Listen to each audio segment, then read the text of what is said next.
The crystal glasses chimed, a delicate, false music in a room suffocating with the scent of pine and roast goose. Outside, snow fell in thick, silent blankets, dressing the world in a pristine white that the mansion's opulent interior could only mimic, never truly possess. Inside, under the warm, golden light of a chandelier that dripped with crystals like frozen tears, Mark Harrison held court at the head of a 20-foot mahogany table. He was a man sculpted by success, his suit sharp enough to cut, his smile a well-rehearsed instrument of charm and command. His guests, a curated collection of the city's influential and powerful, laughed at his jests, their faces reflecting the firelight from the cavernous hearth. At the far end of the table, almost lost in the grandiosity of the room, sat an old man. His name was Arthur Harrison, and he was Mark's father. He sat with a stillness that was an island in the room's tide of forced merriment. His hands, gnarled and weathered, rested on the white linen, a stark contrast to the polished silver that flanked his plate. He wore a simple, pressed suit, decades old but impeccably clean, a relic from another time, another life. To the glittering guests, he was an oddity, a piece of forgotten furniture. To his son, he was a stain on the perfect portrait of his life. Mark's gaze flickered towards his father, a fleeting expression of irritation crossing his features before being smoothed away by the practiced mask of the host. The old man wasn't participating. He was just watching, his eyes holding a deep, quiet sorrow that felt like an accusation. The meal was ending. Desserts were being cleared. Mark stood, raising his glass for a final toast. He spoke of ambition, of vision, of the relentless drive required to build an empire. He spoke of himself. As the applause, as sharp and brittle as the winter air, finally subsided, Mark moved down the length of the table, a predator graceful in his own territory. He placed a hand on the shoulders of his guests, sharing a private word, a shared laugh.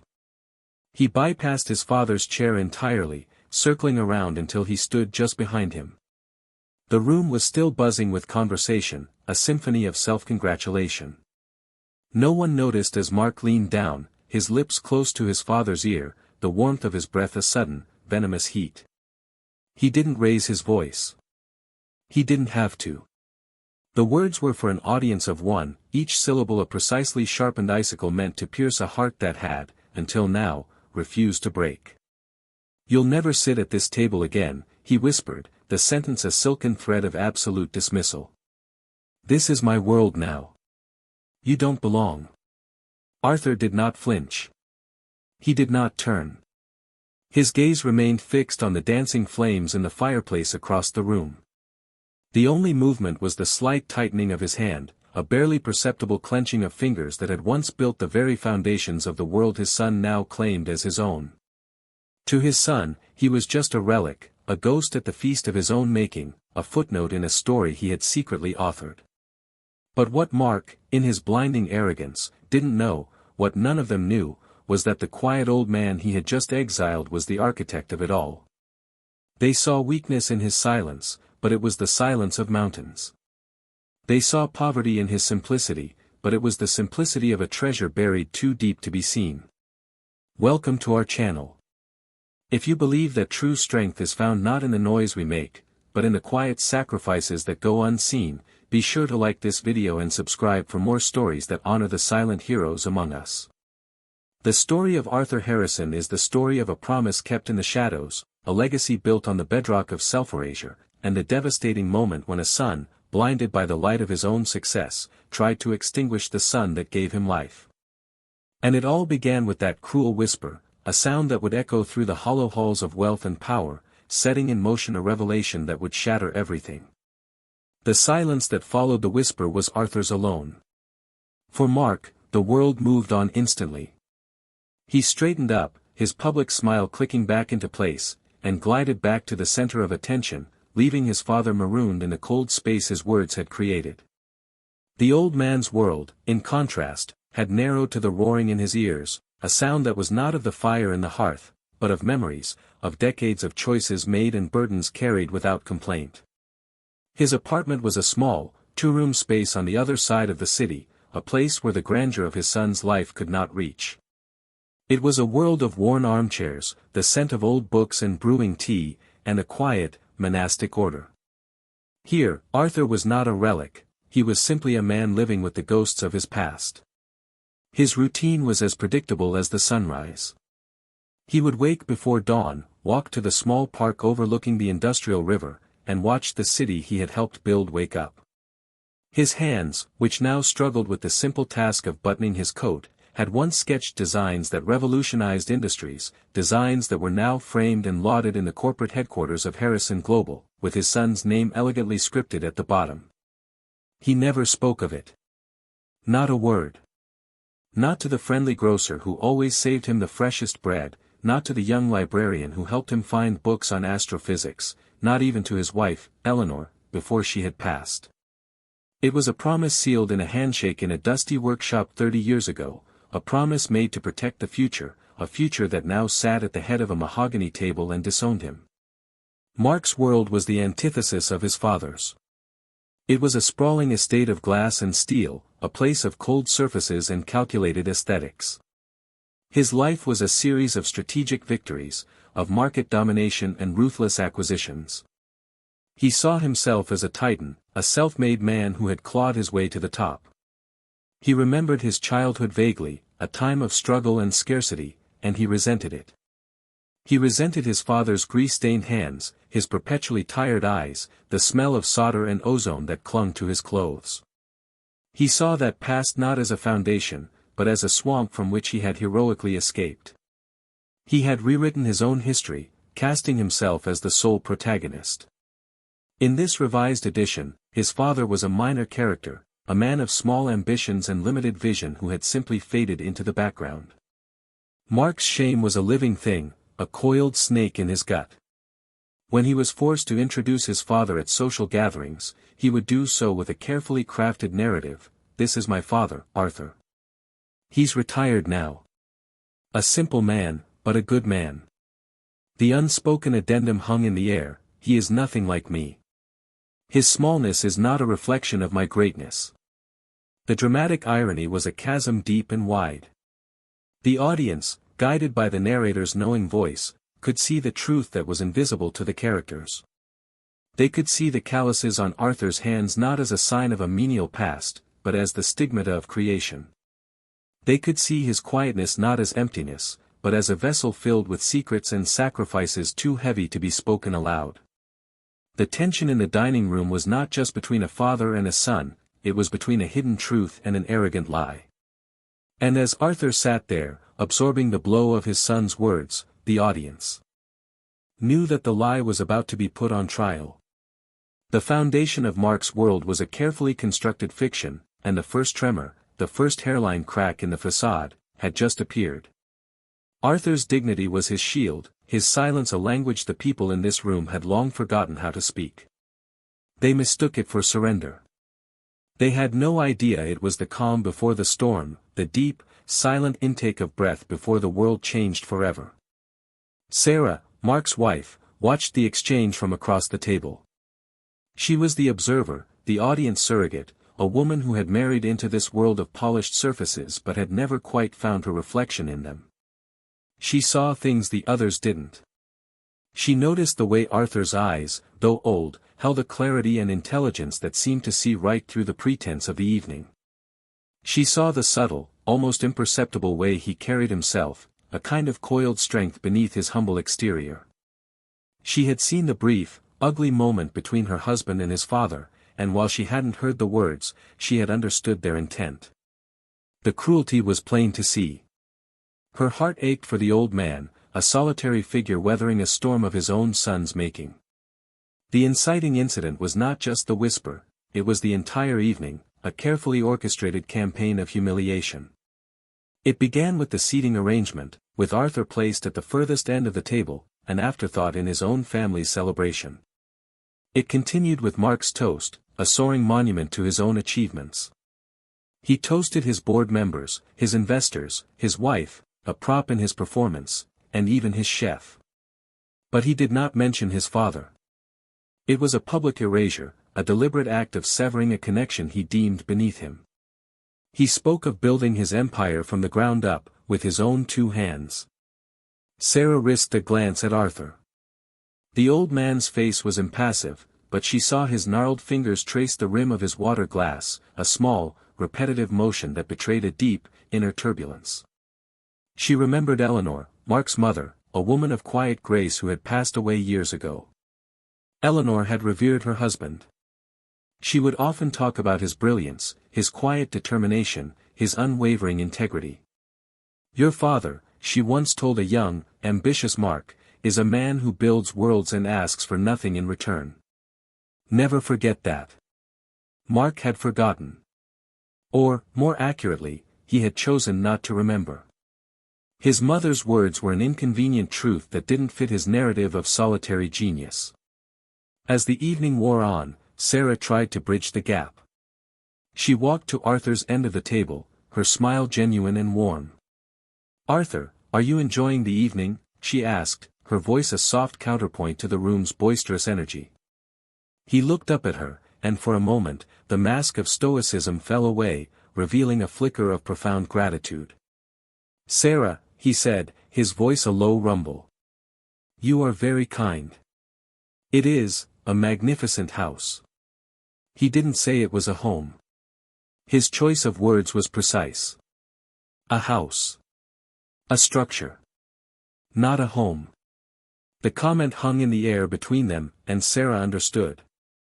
Before she could say more, Mark was there, his hand on her arm, his grip just a little too tight.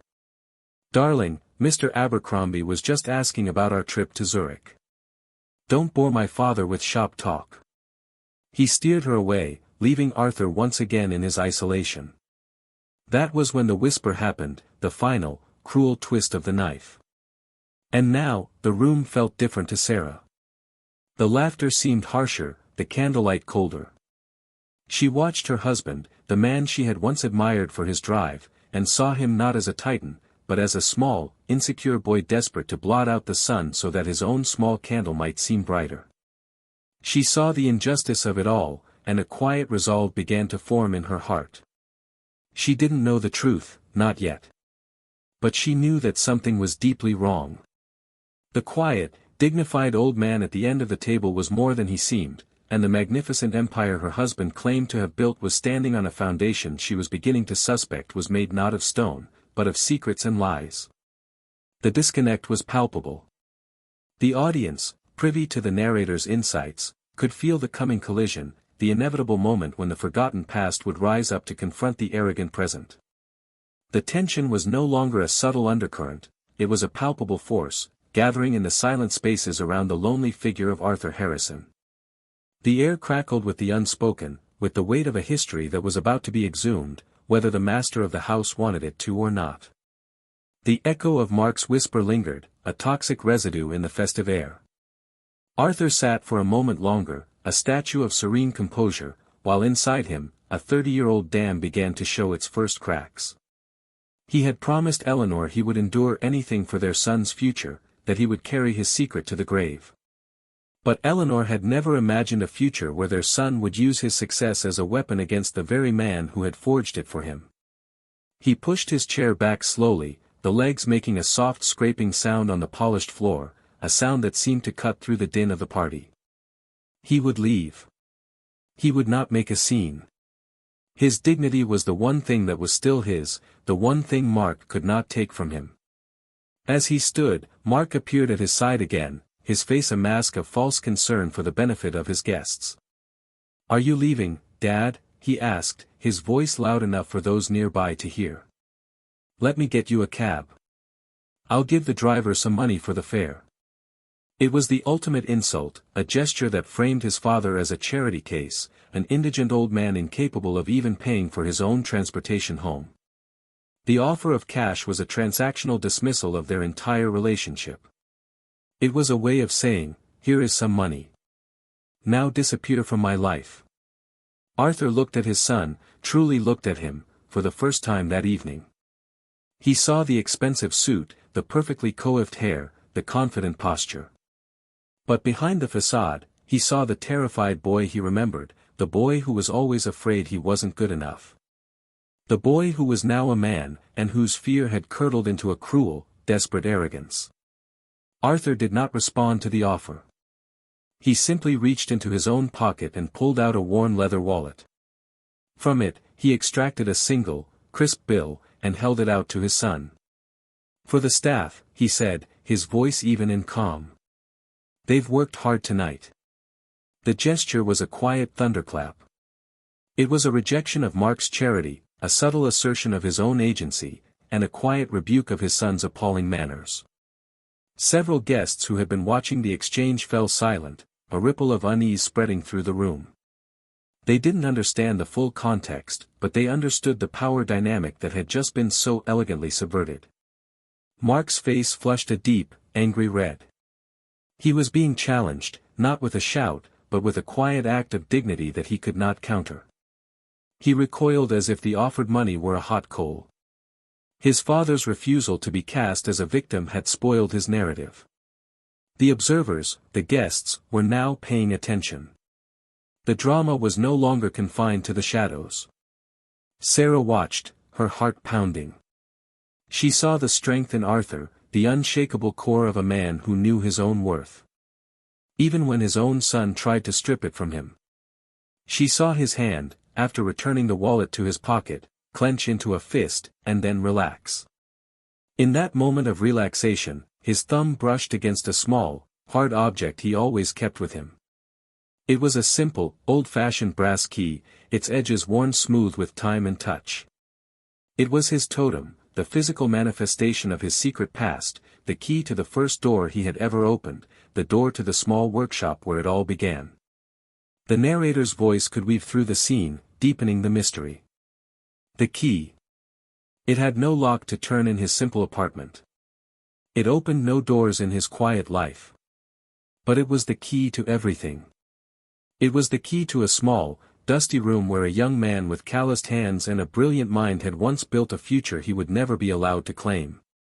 It was the key to a promise, the key to a sacrifice, the key to the truth that now lay sleeping, waiting for the one moment, the one touch, that would finally wake it from its 30-year slumber. Arthur turned to leave, his back straight, his steps measured. He was no longer just an old man being dismissed, he was a king in exile, his quiet departure more powerful than any angry outburst could ever have been. And every eye in the room, drawn by the invisible threads of this silent, powerful drama, followed him. The show was over.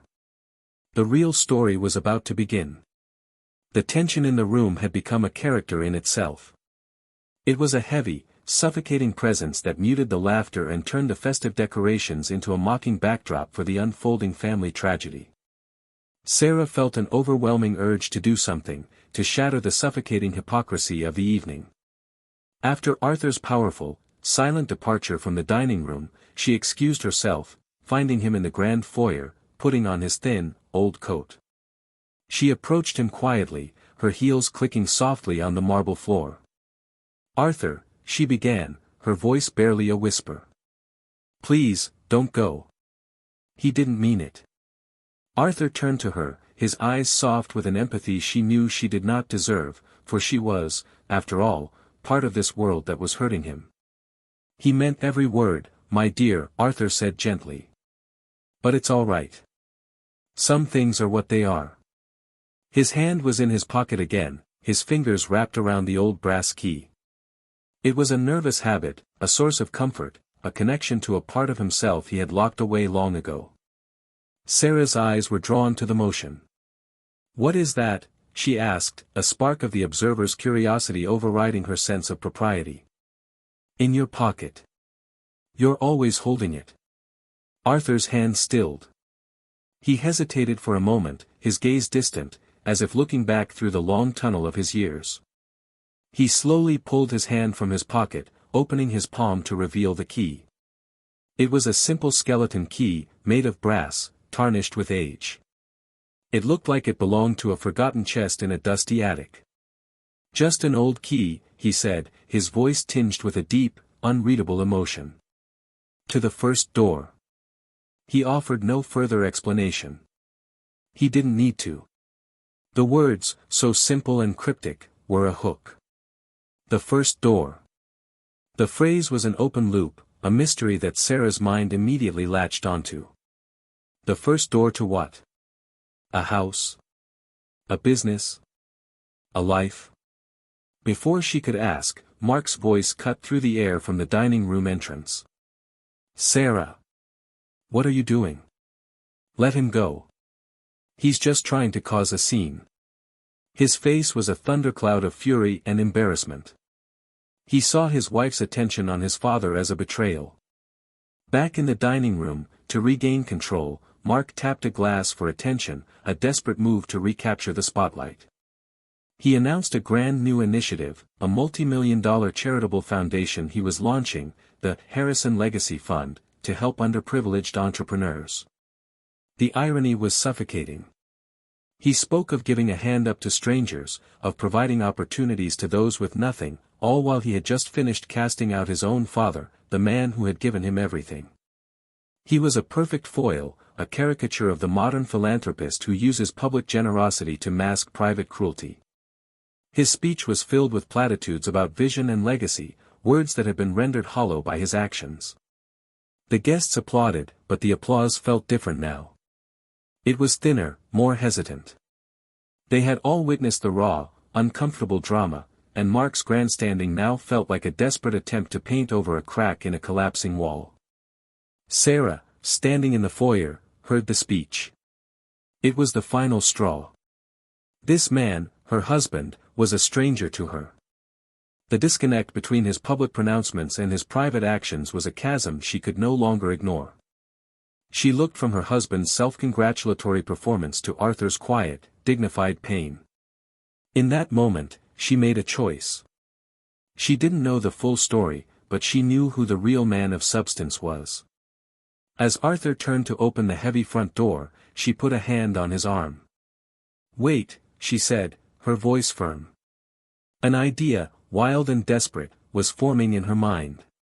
There was one person, a name from the past that Mark's mother used to mention with reverence, a man Mark himself had been trying to get a meeting with for years, a figure so legendary he was almost mythical in their world.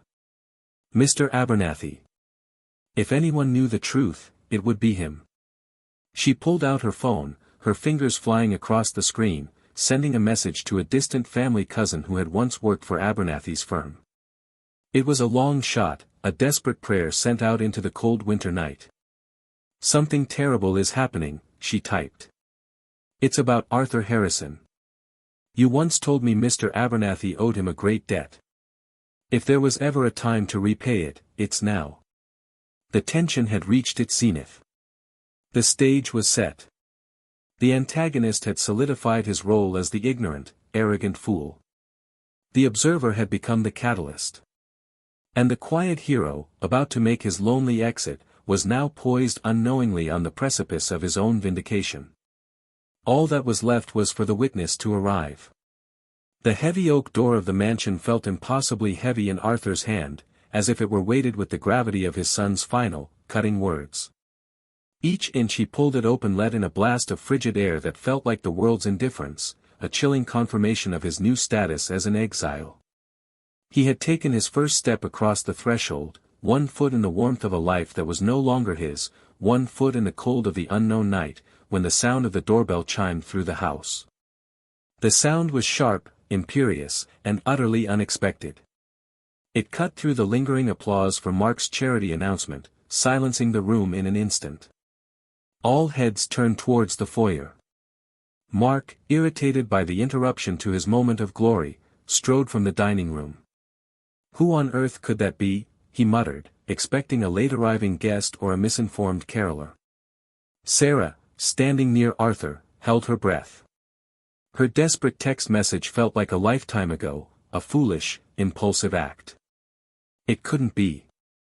It was impossible. Mark pulled open the door. Standing on the snow-dusted porch was not a late guest. It was a legend. A ghost from the genesis of their entire industry. An old man, even older than Arthur, but one who carried his age like a mantle of authority. He was flanked by 2 younger men in dark suits who stood with the quiet alertness of Secret Service agents. The man was Marcus Abernathy. His face, known to Mark only from the covers of business magazines and hushed, reverent profiles, was etched with a deep seriousness.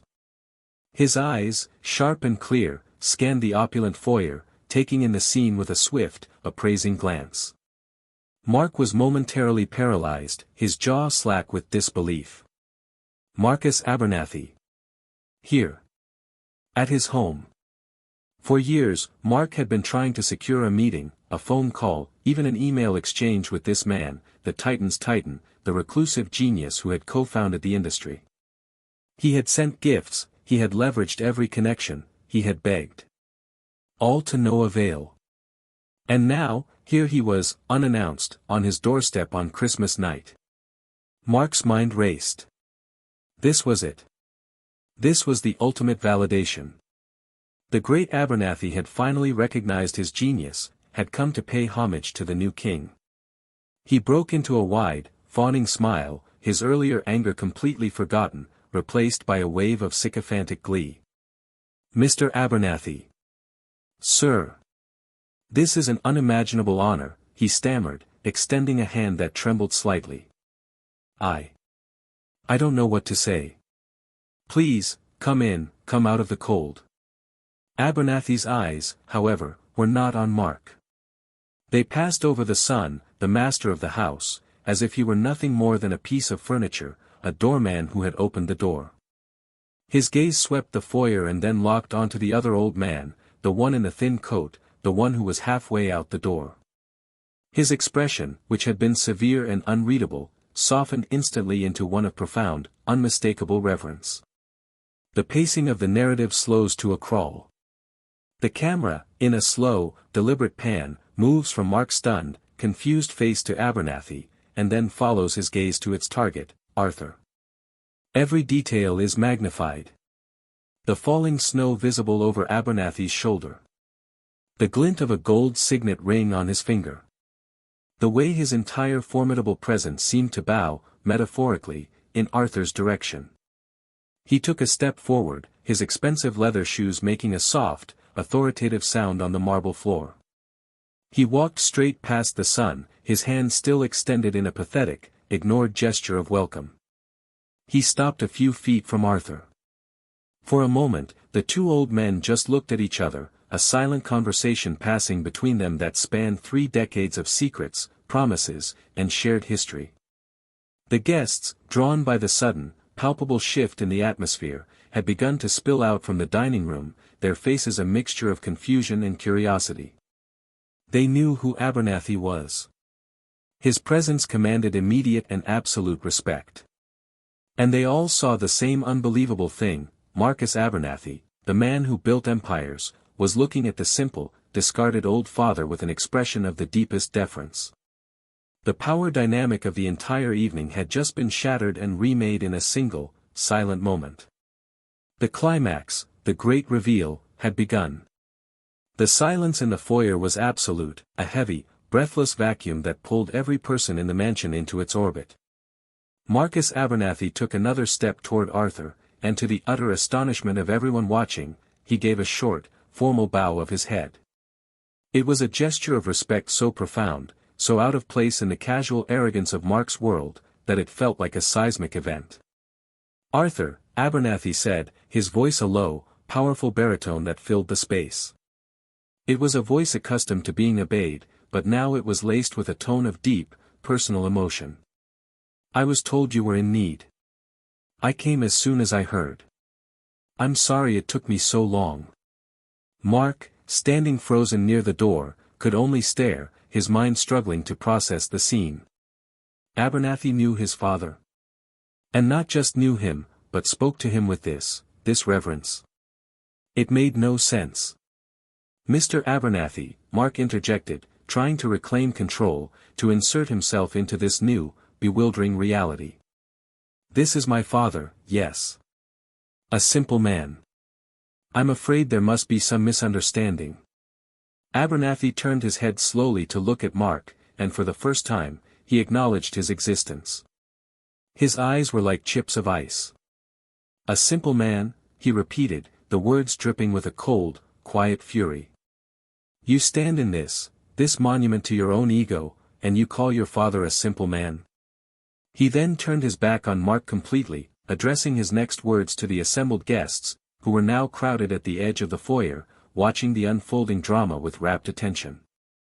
This was it. The monologue. The great unwinding of a 30-year-old secret. None of you know who this man is, do you? Abernathy began, his voice ringing with authority. You see an old man in a threadbare coat. I see a giant. You see a failure to be cast aside. I see the architect of everything you admire.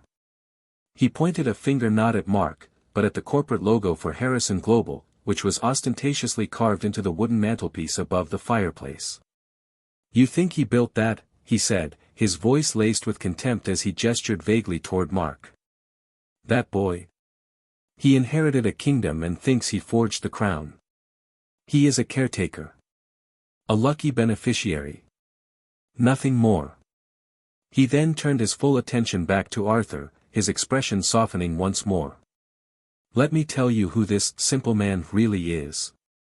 The narrative shifts into a flashback, guided by Abernathy's powerful voiceover. We see a small, grimy workshop, 30 years in the past.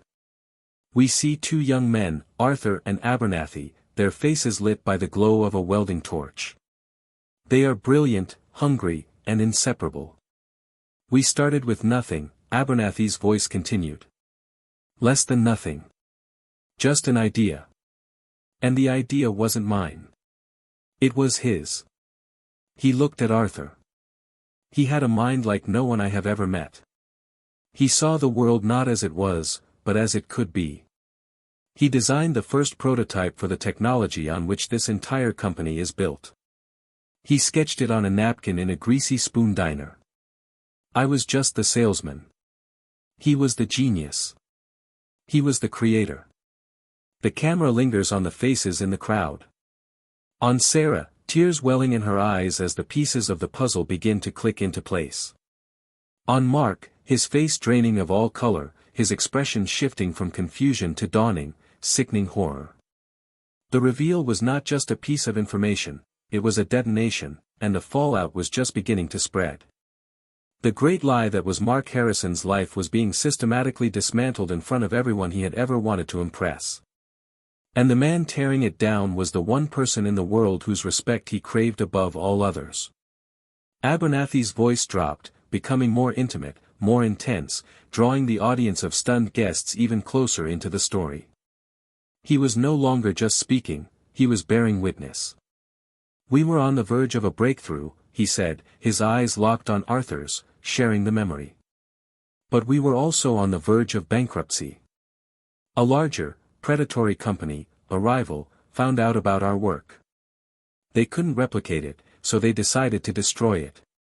They framed us. They fabricated evidence, accused us of industrial espionage, of stealing their research.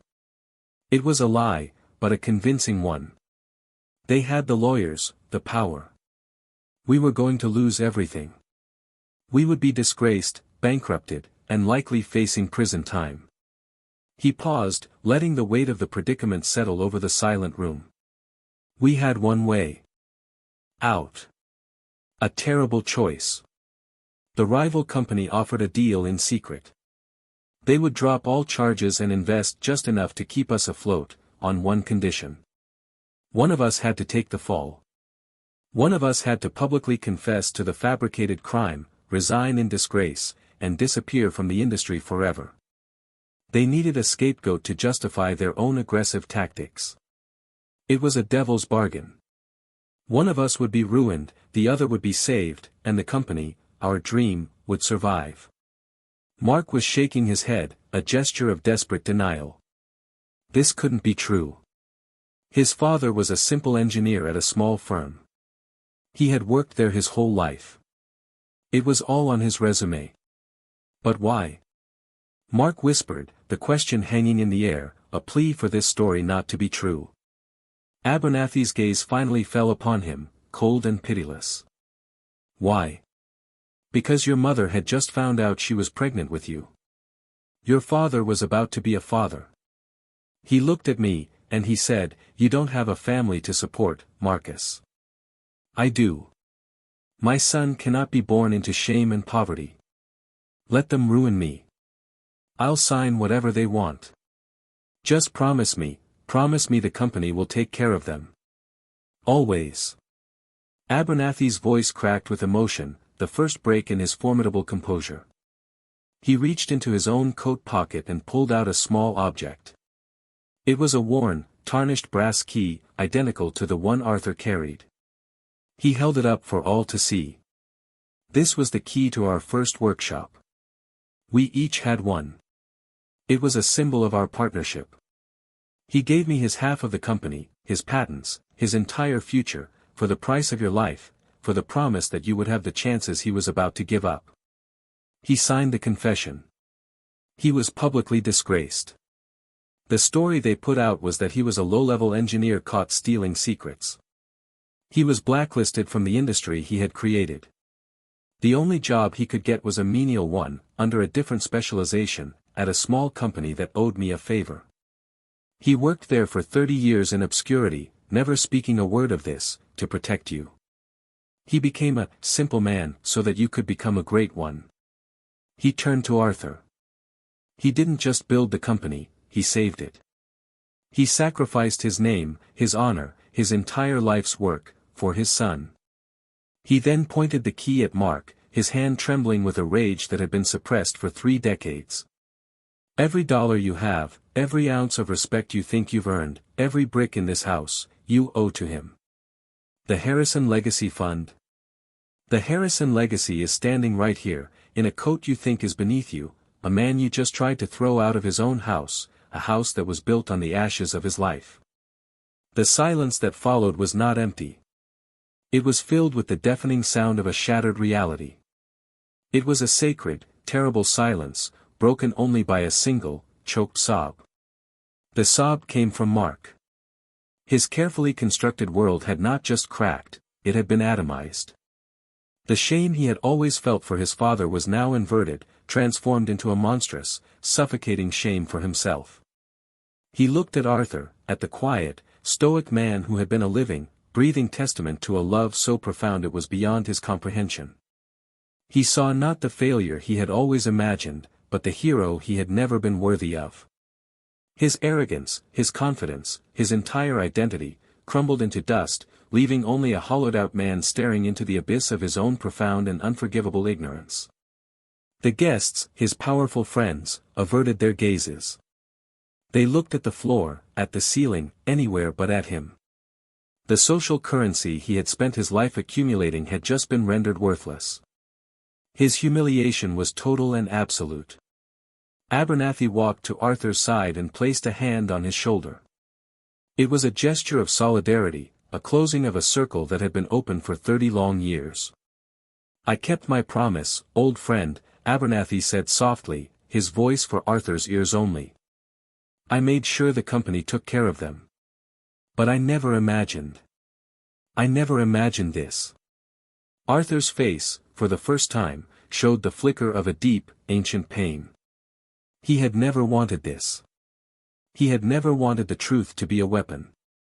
He had only wanted to protect his son. He looked at Mark, at the broken figure standing amidst the ruins of his life, and there was no triumph in his eyes, only a father's sorrow. His honor had been restored, his name cleared in the most dramatic way possible, but the cost was the very thing he had sacrificed everything to build, his son's world. The quiet hero had been vindicated, but it was a bitter victory. The shame in the room was a physical entity, a thick, cloying fog that choked the air. Mark stood motionless, a statue of disgrace. The fawning guests who had laughed at his jokes and applauded his speeches now seemed to melt away into the shadows, their purpose at the mansion having evaporated along with their host's credibility. They were witnesses to a man's complete unraveling, and their presence had become an unbearable judgment. Sarah was the first to move. She walked slowly, deliberately, across the marble floor, her footsteps echoing in the cavernous silence. She didn't go to her husband. She went to Arthur.